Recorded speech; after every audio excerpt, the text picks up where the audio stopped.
Ek groet vir jou in die wonderlike naam van Jesus Christus, ons getroue verlosser en saligmaker. Hartlik welkom, liewe vriende, by ons oggendoordenkings van Uit die Woord Digitaal. Ek is Dominee Adriaan Swart en soos ouer gewoonte is dit vir my heerlik om hierdie dag saam met jou te begin rondom die Here se woord. Ons is besig met ons reeks uit die boek van Openbaring en vanmôre gaan ons saam lees Openbaring 16 vers 17 tot 22. Die 7de engel het toe sy bak in die lug uitgegooi. Van die troon in die tempel af het daar 'n stem hard uitgeroep: Dit is verby. Toe het daar weerligstrale, dreunings en donderslae gekom. Daar was ook 'n groot aardbewing, soos daar nog nie was vandat die mens op aarde gekom het nie. So 'n geweldige groot aardbewing was dit. Die groot stad het in 3 dele geskeur en die stede van die nasies het in mekaar gestort.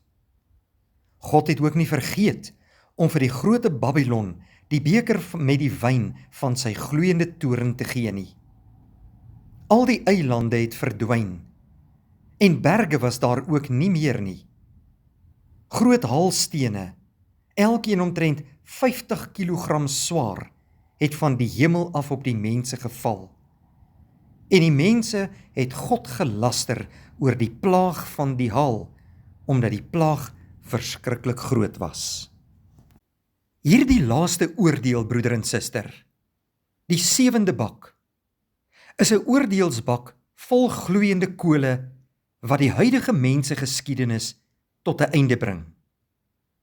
In die samehang van die hele Openbaring sluit elke reeks oordele, die seels, die trompette en die bakke, af met 'n klimaks wat as die finale einde gereken word.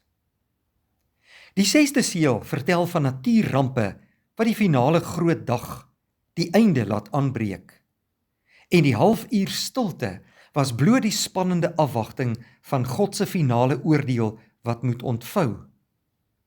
Dieselfde gebeur met die 7de trompet. Dit vertel van die finale aanbreek van God en Christus se alleenheerskappy en sy finale oordeel in hoofstuk 11. Ook die 7de bak is die resultaat van die 6de bak se voorbereiding. Nou word die finale einde aangekondig, volgens vers 17. En 'n natuurstorm en die goddelike oordeel volg. Al 3 reekse van hierdie oordele stuur af op dieselfde finale eindpunt. Die 7de bak, broeder en suster, word in die lug uitgegooi. Vanaf God se troon in die tempel roep 'n harde stem uit: Dit is verby. Dit is die enigste keer in Openbaring dat die goddelike hemel, troon en tempel saam genoem word. Dit beklemtoon dat al die goddelike mag en heerlikheid deelneem aan die finale einde. Die stem is waarskynlik God se. Hy self kondig die finale einde aan. Die resultaat van die finale gebeurtenis word tans beleef. God se groot wêreldplan het sy finale doel bereik.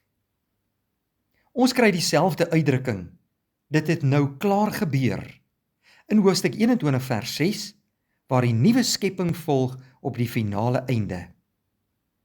Openbaring 16 vers 18 tot 21 is besonder logies gestruktureer en help ons om hierdie gedeelte beter te verstaan.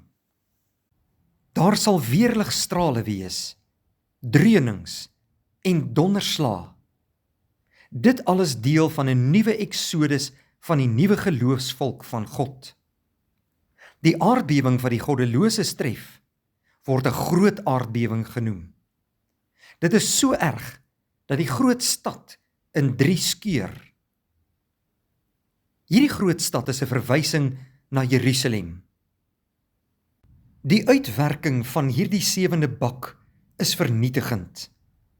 Na die aardbewing gee die eilande en die berge, wat toonbeelde van standvastigheid is, eenvoudig pad. Niks bly staan voor God se oordeelsvoltrekking nie. Die verdwyning is 'n tipiese apokaliptiese motief wat geassosieer word met die dag van die Here wat aanbreek. En dan kom daar 'n reuse hailstorm volgens vers 21. En dit kan teruggevoer word na die 7de plaag in Egipte. Die hewige hailstorm word laaste genoem as die tipiese oordeel van God oor sy vyande.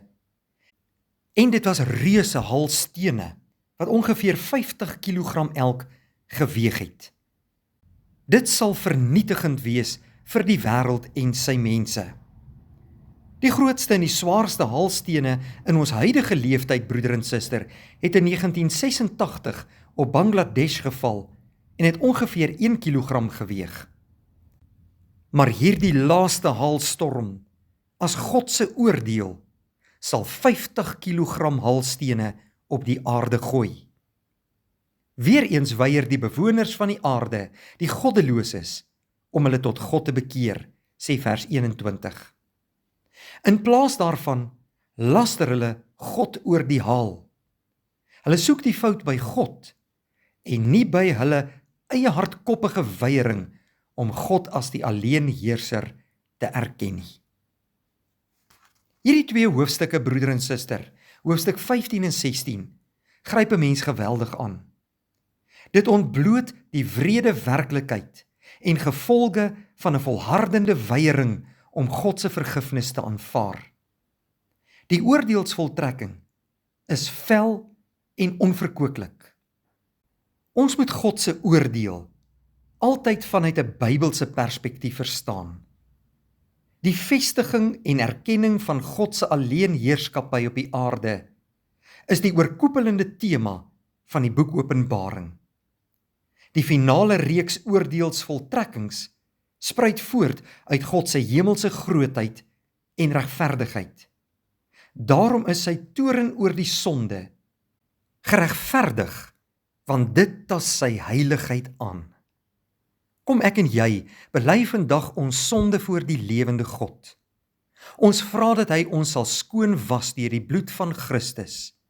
Ons sal vergewe en die geloof in ons harte sal vestig, dat ons elke dag heilig en toegewyd vir hom sal lewe. Kom ons berei ons voor op die wêreld wat tot 'n einde sal kom. Laat dit nie vir ons 'n verskrikking wees nie, maar laat ons dit sien as God se volkome raadsplan vir ons lewe. Mag hierdie dag vir jou geseënd wees. As die Here wil, gaan ons môreoggend verder met hoofstuk 17. Kom ons bid saam. Hemelse Vader, baie dankie dat ons vanmôre U naam kan aanroep in gebed. Ons loof en prys U as die enigste soewereine almagtige God. Baie dankie Here vir U woord wat U aan ons gegee het, as die lig vir ons pad en die lamp aan ons voet. Bevestig U woord in ons harte tot geloofsversterking. Ons kom bely vanmôre al ons sonde voor U. Vergewe ons, Here. Dankie dat Jesus die hoogste prys betaal het vir sondaar mense, en dat elkeen wat in hom glo, nie verlore sal gaan nie, maar die ewige lewe sal ontvang. Seën vir ons hierdie mooi dag. Gee vir ons krag om ons lewe aan U toe te wy en aan U gehoorsaam te wees. In Jesus naam vra ons dit. Amen. Dankie vriende, 'n mooi dag.